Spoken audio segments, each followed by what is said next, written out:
Banka Qendrore Evropiane ka publikuar 10 propozime për serinë e ardhshme të kartmonedhave euro të ndara në 2 tema kryesore: kultura evropiane dhe lumenjt dhe zogjt.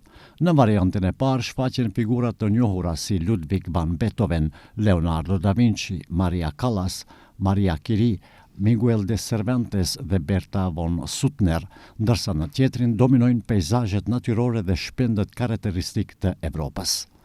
Banka Qendrore Evropiane ka hapur një konsultim publik deri më 21 shtator, ku qytetarët mund të japin mendimin e tyre për modelet e propozuara.